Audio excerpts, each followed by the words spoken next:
শরীরে নিষিদ্ধ ঔষধের উপাদান পাওয়ায় অনির্দিষ্টকালের জন্য নিষিদ্ধ হয়েছেন শ্রীলঙ্কান নিরোশান ডিকওয়েলা। আরএফএল ওয়্যার ড্রপ, প্রিয় সব পোশাক যত্নে থাকবে আরএফএল ওয়্যার ড্রপে। লঙ্কান প্রিমিয়ার লিগ চলাকালে লঙ্কান উইকেটরক্ষক ব্যাটার ডিকওয়েলা বিশ্ব অ্যান্টি ডোপিং নীতিমালা লঙ্ঘন করেছেন। সে কারণে তাকে সব ধরনের ক্রিকেট থেকে বিরত থাকতে বলা হয়েছে অনির্দিষ্টকালের জন্য। পরবর্তী নির্দেশ না দেওয়া পর্যন্ত তার এই নিষেধাজ্ঞা কার্যকর থাকবে। শ্রীলঙ্কার অ্যান্টি ডোপিং এজেন্সি এলপিএল চলাকালে তার ডোপিং পরীক্ষা করে। খেলোয়াড়দের সততা বজায় রাখার স্বার্থে এই পরীক্ষা নেওয়া হয়।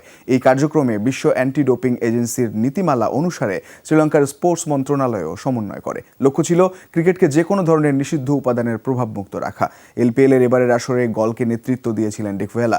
2023 সালের পর আর আন্তর্জাতিক ক্রিকেট ম্যাচ খেলা হয়নি 31 বছর বয়সী এই ব্যাটারের।